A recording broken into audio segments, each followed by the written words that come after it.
एक गांव में बिरजू नाम का आदमी रहता था। वो अक्सर लोगों का सामान चुरा लेता और अगर सड़क पर कुछ पड़ा हो तो बिना कुछ सोचे समझे उठा लेता था। एक दिन, अरे वाह, ये सड़क पर चमकता हुआ क्या पड़ा हुआ है? अरे वाह, ये तो सोने का सिक्का है। बिरजू, तेरी किस्मत भी बहुत अच्छी है। चलो ये लेकर चलता हूँ और अपनी बीवी को दिखाता हूँ। ये सब चुड़ैल ऊपर से देख रही होती है। अरे वाह, क्या लालची आदमी है, क्यों ना इसी को फंसा लूं। उधर बिरजू सोने का सिक्का लेकर अपनी बीवी बसंती के पास पहुंचता है। अरे बसंती, कहाँ है तू? देख, तेरे लिए मैं क्या लाया। क्या लाए हो? अरे वाह, ये तो वाकई सोने का सिक्का है जी। लेकिन तुम्हें ये कहाँ मिला? ऐसे ही तुम रास्ते से कुछ भी उठा लेते हो। देखना, एक दिन मुश्किल में पड़ जाओगे। यार, तुमसे तो बात करना बेकार है। कुछ भी हो, तुम्हें उसमें बुराई ही नजर आती है। कुछ नहीं होगा। ऐसा कह के बिरजू उससे में घर से निकल जाता है और एक पेड़ के नीचे लेटे लेटे सोचता है।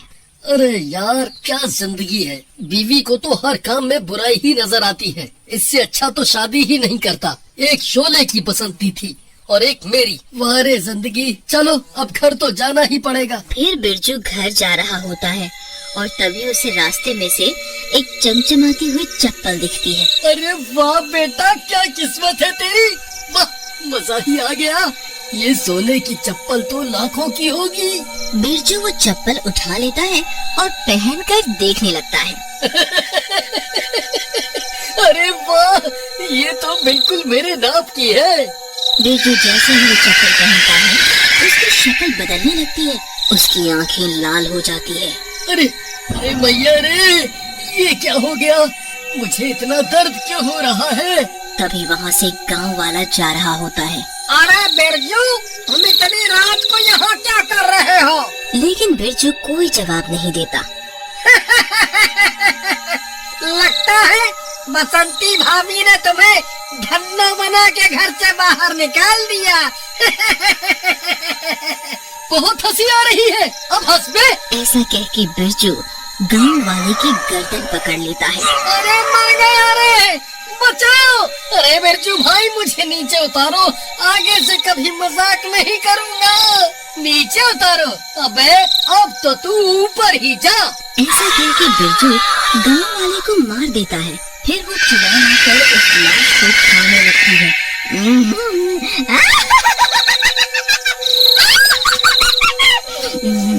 भूख लगी थी, मजा आ गया। बिरजू, तू ऐसे ही लोगों को मार। मेरे तो खाने का जुगाड़ बढ़िया हो गया। अब किसी को पता नहीं चलेगा कि लोगों को कौन मार रहा है। फिर बिरजू को जो भी रास्ते में मिलता है वो उसे मारकर फेंकता जाता है और चुड़ैल उसे खाती जाती है। ऐसे ही सुबह होते ही वो ठीक हो जाता है और बिरजू अपने घर पहुंचता है। वहाँ बसंती उसका इंतजार कर रही होती है। कहाँ थे रात भर? मैं यहाँ पागल हूँ जो तुम्हारा इंतजार करती रही। अरे पगली, ये देख। अरे ये क्या? हाँ, ये तो सोने की लगती है। ये आपको कहाँ मिल गई जी? मुझे तो कोई गड़बड़ लगती है। भला ऐसे रास्ते में कौन सोने की चप्पल छोड़ेगा? आप इसे गांव के मुखिया को दे आओ। अरे पागल हो गई है क्या? पता भी है ये कितने की होगी?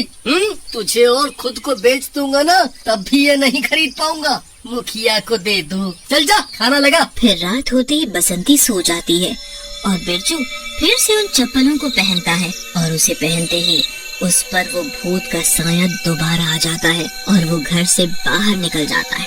घर से बाहर निकलते ही उसे उसका पड़ोसी मुन्ना देख लेता है और उसके पास आता है। अरे बिरजू भाई, क्या बात है? तुम्हारी आंखें क्यों लाल है भाई? भाभी से लड़ाई हो गई क्या? कल भी घर में नहीं थे या नई भाभी का चक्कर है क्या? हाँ, चल तू भी मेरे साथ, तुझे भी मिलवाता हूँ तेरी नई भाभी से। भाई क्यों नहीं, चल। फिर बिरजू उसे जंगल में ले जाता है और उसे उठाकर पटक देता है। आई मेरी कमर, अबे मनहूस, मैंने तेरा क्या बिगाड़ा है? अरे मर गया रे, मुझे क्यों मार रहा है ससुरी के? फिर बिरजू पूरा भूत बन जाता है और वो चुड़ैल भी वहाँ आ जाती है। शाबाश बिरजू, तुम बहुत अच्छा काम कर रहे हो। अब तुझे मरना होगा मुन्ना, यही है तेरी नई भाभी। फिर बिरजू मुन्ना को मार देता है और चुड़ैल मुन्ना की लाश को भी खा जाती है। जाओ, अब बिरजू घर जाओ और ये चप्पल उतार कर सो जाओ। बिरजू ऐसा ही करता है और वापस अपने कमरे में आके सो जाता है।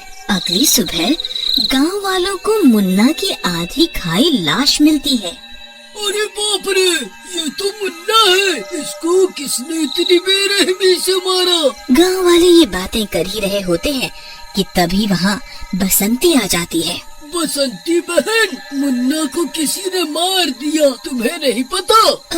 नहीं भैया, रात में मेरी आंख लग गई थी। उसके बाद गांव वाले वहाँ से चले जाते हैं, लेकिन बसंती सोचती है, बिरजू उस दिन सारी रात घर से बाहर था, कहीं इन सब के पीछे मेरे पति तो नहीं? क्या पता इन्हें कोई लालच देके लोगों को मरवा रहा हो। उसी रात बिरजू फिर उठता है और वो चप्पल पहन के बाहर निकलता है, लेकिन इस बार बसंती उसका पीछा करने लगती है। अरे मर गई रे, हे भगवान, मैं तो लुट गई, बर्बाद हो गई, ये नास मिटा तो भूत बन गया। मतलब इस चप्पल में ही कुछ गड़बड़ है। अब मैं क्या करूं?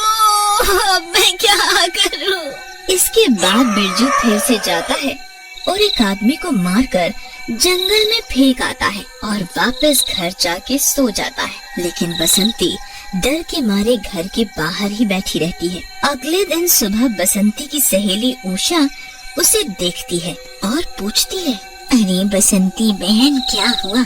ऐसे घर के बाहर क्यों बैठी हो? बसंती उसे सारी बात बताती है। उषा बड़ी हैरान होती है। अरे बसंती बहन, ये बात तो हमें गांव वालों को बतानी पड़ेगी और बिरजू भैया को भी इस जाल से निकालना पड़ेगा। मैं अभी जाती हूँ और गांव वालों को लेके आती हूँ। ऐसा कह के उषा वहाँ से चली जाती है और बसंती डरते डरते घर के अंदर जाती है। अंदर बिरजू बिल्कुल सामान्य होकर बैठा होता है और उसने चप्पल नहीं पहनी होती। अरे बसंती, ऐसे क्या देख रही हो? आज तो बहुत ही कमाल लग रही हो, जरा हमारे पास भी बैठ जाओ। अजी आप कुछ खा लीजिए, अब मैं खाना लाती हूँ। फिर रात हो जाती है और उषा सब गांव वालों को लेकर बिरजू के घर के बाहर इकट्ठा हो जाती है और बिरजू रात होते ही फिर से चप्पल पहनता है और भूत बनने लगता है और घर से बाहर आता है और गांव वालों को देखकर चौंक जाता है। आओ गांव वालों, आओ, मुझसे लड़ने आए हो? आओ, आज तुम सबकी मौत तुम्हें यहाँ खींच लाई है। तभी उषा का पति मैकू बोलता है, सुन बे, भूत क्या बोल रहे है? मारी मौत। अब बिरजू ने छोड़ दे, ना तो तेरे गोड्डे काट लूंगा। मैं ना डरूं। रुक, तुझे बताता हूँ। ऐसा कह के बिरजू उषा की तरफ भागता है, लेकिन मैकू बिरजू को धक्का दे देता है, जिससे कि बिरजू की चप्पल उसके पैर से निकल जाती है। रब्बा के चप्पल से घड़ी चमके भाई, कति मजा आ गया से। मैं भी पढ़ूंगा इसने। ऐसे कह के मैकू चप्पल पहन लेता है और चप्पल पहनते ही मैकू के ऊपर वो भूतिया साया चढ़ने लगता है। अरे यू के हो रहा से, गला दर्द हो रहा से। अरे उषा, मन्ने बचा ले। तब तक बिरजू को होश आ जाता है और वो मैकू को भूत बनते देखता है। अरे बाप रे, इस भूतिया चप्पल का असर तो मैकू पर हो गया। अरे मैकू को बांध दो, नहीं तो ये सबको मार देगा। गांव वाले जल्दी से मैकू को बांध देते हैं और गांव के बाहर नदी के किनारे लेके चले जाते हैं। अरे भाइयों, ये समय डरने का नहीं है। पहले इसके पैर से चप्पल निकालनी होगी, फिर ये ठीक हो जाएगा। अरे ओ मूर्ख गाँव वालों, ये क्या कर रहे हो? मेरा खेल मत बिगाड़ो। मैं फिर से भूखी नहीं मरना चाहती। ये चप्पलें बहुत कीमती हैं। लो लो लो, मुझे वापस दे दो।